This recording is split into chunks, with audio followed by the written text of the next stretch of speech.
Welcome to my budget deck channel where I try to make decks as cheap and playable as possible. So if this is something you're interested in, then why not subscribe?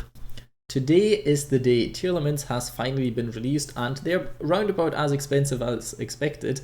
You will see deck profiles coming up in the following days and weeks on YouTube, and you will be able to see how many ultra rares and super rares you can be cramming into one specific deck. So you have to keep in mind this deck is still a bit, well, less powerful than most of these decks will be, just by the default fact of strong cards are expensive and expensive cards are expensive. Who would have thought? So this is on the cheaper side of things, but if you open this pack either for Vernoself or you want to just give Tearlaments a try because you haven't been playing them in the actual real card game and you don't know what all the fuss is about, or you don't want to go full ham on this one yet, then this might be the deck profile for you if you actually are interested in that. So let's talk about budget ratios first, and that is, for example, stuff like Tearlaments Scheiren, because this card is actually, well, it's not necessary, but if we had three of the other normal rare ones, then you wouldn't have to run this card at all. But the way it is now, just for names, you have to run one of them. And also the effect of the card is obviously quite good. If you have to, obviously play two, but I think one of them I would say is mandatory. Technically, you can do it the other way around. You can actually just continue with like multiple Reinohearts and don't care about this one at all. But this one is one of the cards that actually has the effect to fusion summon when sent to the graveyard, and Reinoheart does not have that. Reinoheart has a different effect and is also a water type, and that this card is a Dark level 4 can also be coming in handy in the specific deck profile, so I thought one of them at least. When it comes to Reinoheart, obviously play as many as you have, but I think one is the least you want to be playing. You definitely need at least one. You don't need the maximum. I tried it out with 2 at first, and the deck worked obviously better than with 1, but with 1 it still works and it still does stuff, and it's still fairly consistent with the cards that I'm running, so I think you can get away with just running 1. I only got 1 in my packs, and I opened like 80 packs and only got 1, so I had to make do with that. At one point I did craft another one just to try it out for you guys, and yes, in the end 1 is enough, but obviously if you have multiple, run multiple. If you didn't get the field spell, you can leave it out, but then you want to be running at least 1 more of this or 1 more Reinoheart. That is what it is ratio wise. I feel like that's how it works the best. But if you want to be just checking out how the deck is, since this card isn't really searchable anyway, besides with terraforming, because it's not a Tearlaments card, keep that one in mind, very, very important. You can get away with just running 1 of this. It's a bit annoying, but or just running none of this, but it's a bit annoying. If you have it, play it, but if you don't have it, you will get away with it without it at first, and then if you want to improve the deck a tiny bit, then you can still go into the field spell later on. And one other card I want to mention, Kaleido Heart, is a card you don't have to be running, especially in this budget variant. Otherwise, yes, if you have it, play it, and yes, it will add to the power level of the deck, but the problem is the less Reinohearts you have, the less likely you're going to be going into this card, and if you didn't get it in any of your packs at the start, it doesn't make sense to actually craft it till you actually know, oh yeah, I really like this deck, I really want to be going full investment on this one. And because this deck it's kind of dangerous investing in it, because at one point it will be shut down quite a lot by the ban list, so technically you could be losing out on lots of different things. So some people might be on the fence and just wanted the Vernoself stuff, or just wanted to open some packs and then see what they can do with this. So if you don't have this card, this isn't as important as this one in this specific deck, so don't craft it if you don't already have it, if you just want to be trying the deck out basically. When it comes to Winda, I would say definitely run it, because otherwise you're kind of short on stuff you can do with the extra deck, and this, well, the whole Shaddoll core that we put in here actually matters in time to time, and Winda is a very, very strong card, so I feel like Winda is somewhat neat in this deck. And also what you could be running is Predaplant Dragostapelia, because with this one you can technically can recycle Winda, because the Tearlaments with the effects shuffle the materials back into the deck and also back into the extra deck, so you can actually recycle Winda as well with it. So Winda is quite a neat card to be running. Obviously stuff like a Guardian Chimera also very nice, but you can already see if you don't run any of these cards, then your fusion package will be basically these two, which do recycle themselves every time. If you basically use this one to go into this one into this one into this, and so on, if your opponent doesn't banish them, then you can keep going with this loop and you don't don't need other fusions, but you feel like the plays aren't as creative or as good as in any other way. So there's that. Let's talk about the card by card. I run one Shaddoll Falco because Falco can help with its effect of if stuff has been sent to the graveyard, which will be quite a lot. Like if this card has been sent to the graveyard by card effect, then it can summon itself back. And you have lots of Shaddolls that want mill a lot, so you can also get the other Shaddolls back, which can be very, very nice in terms of board presence. It also helps you as a blocker, then triggers the effect, and so on. And with one of the trap cards, it's also not too bad because of the whole resource grind. You kind of want to have a monster on board, and Falco is one of those. We do want to max out on this one. This card, very, very important, builds top 3 cards, and it's a fusion card, so very, very helpful. And we have the Danger Engine, Danger Jackalope, very important. You could run 2 of it. Usually you don't want to be running more than 2 of each Danger, in my opinion, because if you have multiple of them in hand, then it can be quite annoying. The only exception is technically Jackalope, technically Nessie, and Tsuchinoko, because they all do stuff, like actually good effects. And this one, Mothman, is one of them too, because it does have another effect, but I'll be talking about that in a second. If you have multiple Jackalopes, run it, but at this point I feel like 1 is enough. It can help you get into an aqua monster, it can help you discard stuff to the graveyard, it can help you add bodies to the board. Overall, very, very nice card. Tearlaments Havnis, very strong, can do stuff if you add it to your hand during your opponent's turn, which can be happening because you have triple of this one, and this one does what it does is if it is sent to the graveyard by card effect, then you can add 1 Tearlaments monster from your deck to your hand. Then you can technically add this, and when your opponent monster effect activates on the field, so it doesn't work on hand traps, but annoying. I wish it would work during my turn, but then it doesn't. Going first, you can special summon this card from your hand, and if you do, send the top 3 cards of your deck to the graveyard. Very, very important. 1 Squamata, because if you mill this card, then you can mill any of the other ones. Very, very strong. Technically could run 2 of this. Not overly necessary. Plus, it is a level 4 dark monster, which can be coming in handy for a budget hero, Evil Swarm Nightmare, if you go on first. So this is that. Technically, you don't need to run Dragon. I decided to run it for the stats, and also technically it's good spell trap removal in combination with Squamata as well. Can be helpful, but you can run any other Shaddoll monster as you like as well. We have Danger Chupacabra at 2, mainly because you run so many dangers, so it will always make sure you have either bodies on board. It's a level 4 darkness monster, so it helps you in that kind of regard. If it special summons itself, sends stuff to the graveyard from your hand, that's mainly what's there for. You could cut it down by 1 if you decide to run like 2 Jackalopes, for example. Mothman, very important, because with it, if it gets itself to the graveyard, it's also not too tragic, because then you can actually decide what card you want to be sending from your hand to the graveyard, which is strong. But obviously your opponent can then do the same, and you technically in this specific meta do not want to be doing that. 1 Naelshaddoll Ariel, mainly for the fact that if it's sent to the graveyard, you can banish 3 cards in the graveyards, which is very important because your opponent will be playing graveyard stuff these days anyway, so very, very good. Plus, it's a level 4 water monster, which can come in handy for certain effects, which I'll be talking about in a second. We have triple Supreme Sea Mare, mainly as a play starter, because this card can send any of the other Tearlaments to the graveyard, then the effects trigger, and then you can fusion summon, and this is an aqua monster, so it does actually do stuff. And this card is in the Tearlaments pack, so you will be having, if you have enough Tearlaments cards and you haven't crafted them, but you actually open packs, you will at least have like 1 to 3 of this card. So this is very, very, very strong in this specific deck. Obviously it has its weaknesses because it's easily shut down by hand traps in any shape or form basically, but it can get you into your Kitkallos, which is very strong. It's kind of the same as Foolish Burial Goods in here, because Goods sends to the graveyard this one, and then this one activates and adds Reinoheart to your hand, and then you normal summon Reinoheart, so you're basically at the same stage, but you deck thinned a little bit. So if you don't have this or don't want to be running this, Foolish Burial Goods, if you have it, also does a lot in terms of consistency for this deck. Obviously, there will be better things once you upgrade the deck a bit, but for now, for a budget variant, this is how you get your Kitkallos engine started.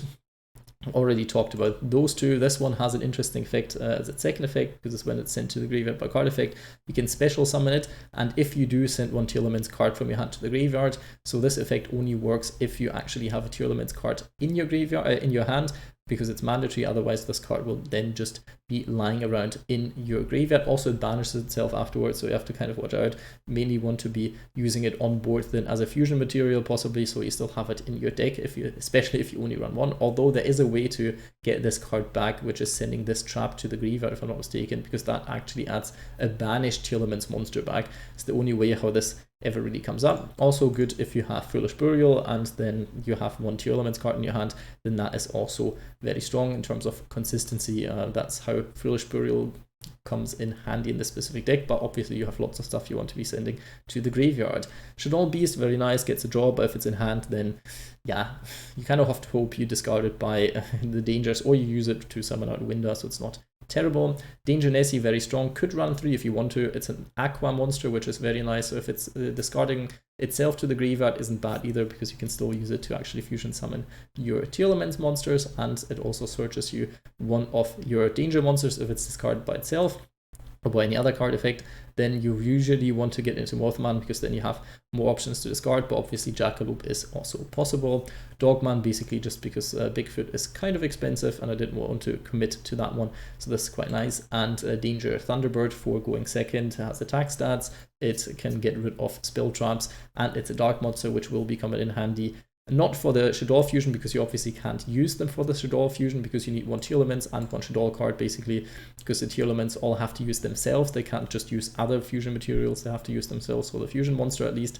And yeah, then you can't go into Winda because you still need one Shaddoll to actually make it. But there's different things where this can come in handy, that they are dark monsters. Reinforcement of the army, because Reinoheart is a warrior, very important. And since the Tearlaments all shuffle themselves back into the deck, so if you use Reinoheart's effect, send one of the fusion ones to the graveyard, then fusion summon it to Kitkallos, this card will be ending up back in your deck, and then you can still add it to your hand. So Reinforcement of the army, although you only run one Reinoheart, will not really be dead most of the time. Foolish Burial Goods, very, very good, already talked about this. One card that you can argue isn't that great. It isn't usually, but in a budget variant, it does stuff for your consistency, and you kind of need that at this point. So Grief can be doing certain things. First of all, you can summon out one of these, because this can then mill, and then you hopefully hit something off of it. Technically, with Sea Mare, if this card gets negated, then you can still send it to the graveyard and go into Reinoheart, because they're the same attribute. And you can trigger the fusion effect of one of them if you already have an aqua monster in hand, if you have a dark monster on board, because then you can send a special summon either this one or this one, and then instantly send it to the graveyard with this card's effect, because when you special summon it from your deck or graveyard, then you can send one monster you control to the graveyard with the same type or attribute as that special summon monster. Doesn't have to be a different monster though, so you can actually instantly trigger that effect. And technically this has a second effect, and you can target one of your banished Tearlament traps added to your hand, but usually they don't get banished unless the opponent banishes them with a card effect, or technically you can banish them yourself with Ariel, not that you really want to, but is possible. Or you talked about a field spell, give boost to your monster's attack and can pop one card, which is very, very strong if a Tearlament monster you control or in your graveyard is shuffled into the deck. So every time you fusion summon, basically pop a card, not too bad. So you would want 3 of this, but you can't anyway. One Heartbeat, it's a searchable way of dealing with your opponent's floodgates, so it's not terrible. Plus, you run quite a big lineup of traps in this specific variant, so actually this card being sent to the graveyard by mill isn't terrible, because you can add one of your trap cards back to your hand. One Lost Wind, because it does stuff. Even if it's sent to the graveyard, you can still gain resources from it, and it's a budget card that actually is somewhat helpful in a variant that somewhat aims to go first in here.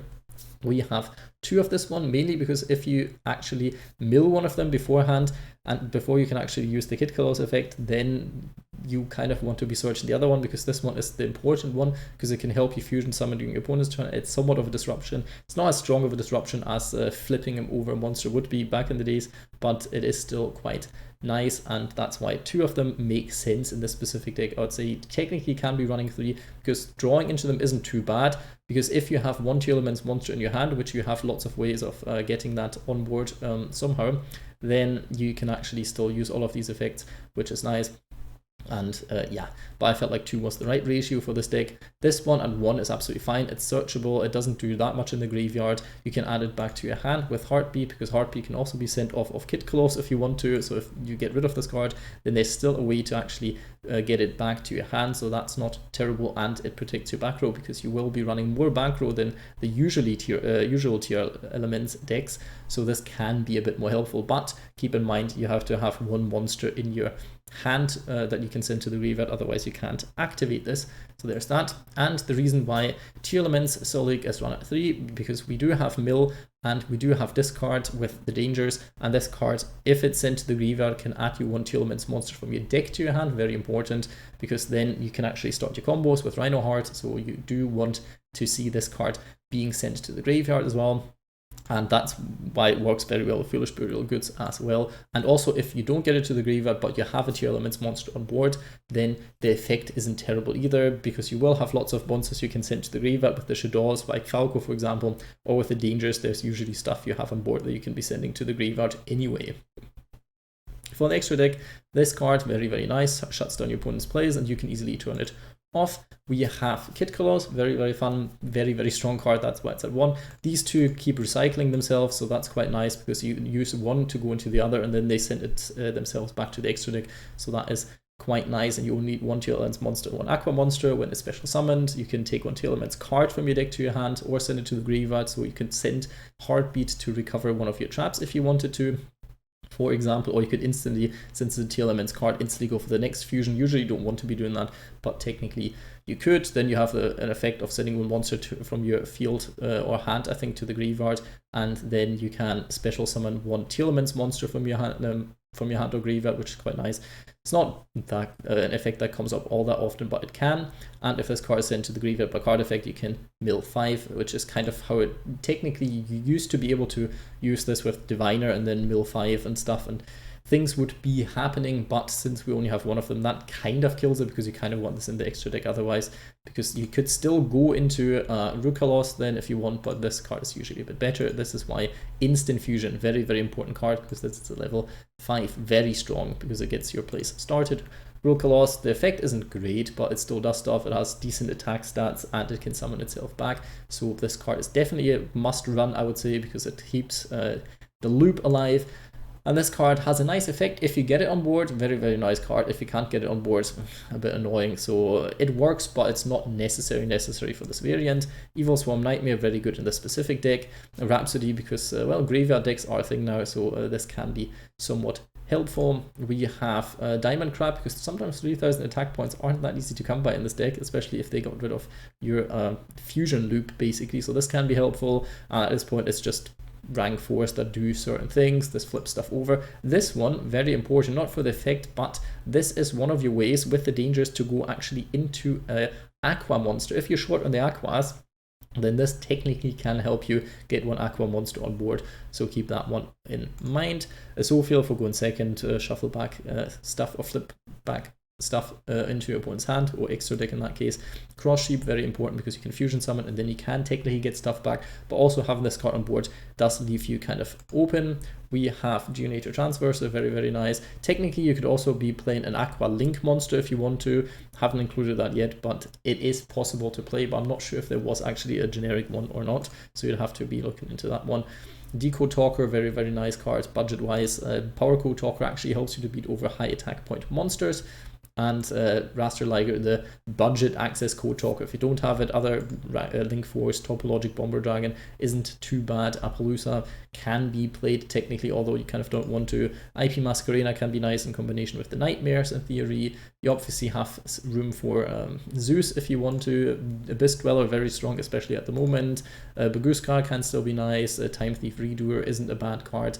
And then there's something that I trialed out that you obviously don't have to be running, but technically you can. You can be putting some Alistairs in here, either 1, 2, or 3. If this card is in the graveyard, then you can use it with the Tearlaments to actually go into Invoke Kaliga, which not only helps you going into Nightmare, but also the effect isn't bad if you want to stall a little bit, because each player can only attempt to activate one monster effect per turn, and each player can only attack with one monster each battle phase. During your turn, you can easily get rid of this card, but during your opponent's turn, if you go into it with your Tearlament monsters during your opponent's turn, then this can be devastating for your opponent as well. So, interesting engine you could be adding.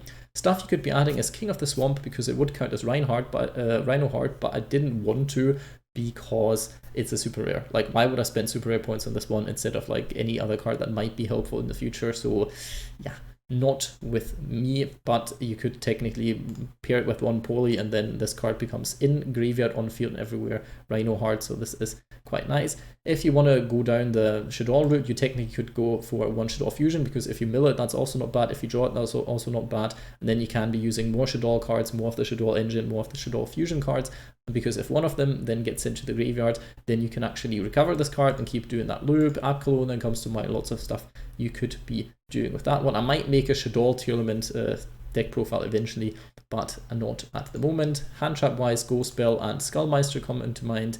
Then obviously Maxi and Ash Blossom are still things.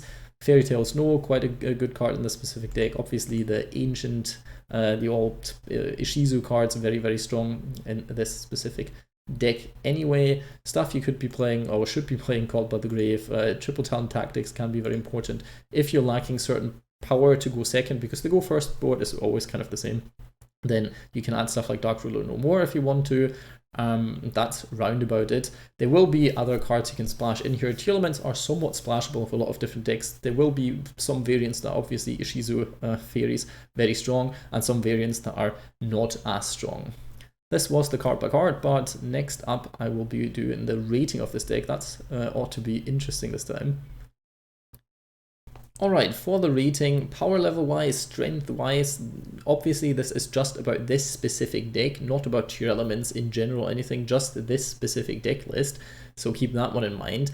Usually Tearlaments would probably be a 6 out of 5, but at this point with this specific deck, they're still susceptible to hand traps. You still lack lots of consistency cards, and also the power level isn't as crazy as it is with the Ishizu fairies, with stuff like Fairy Tale Snow. There's loads of things you can be doing with this deck.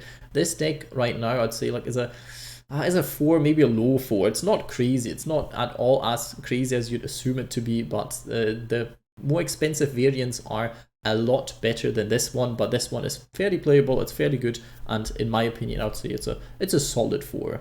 When it comes to consistency, I'd probably give this like a high 3, because like you can see, you run very little of the Tearlament cards that do stuff, because they're all ultra rares basically, and you have to kind of make do with some other kind of things. And not only is your consistency hampered by the fact that you do lack certain cards, it's also hampered by the fact that, like I said, one well-timed hand trap can completely kill your turn as well at this stage with this specific list. So it's a 3. It's not too hard to get the combos off, but if your opponent has something to stop it, that's annoying, and sometimes you will not be having a hand that is very, very strong. So I would say it's a good 3, but nothing more than that.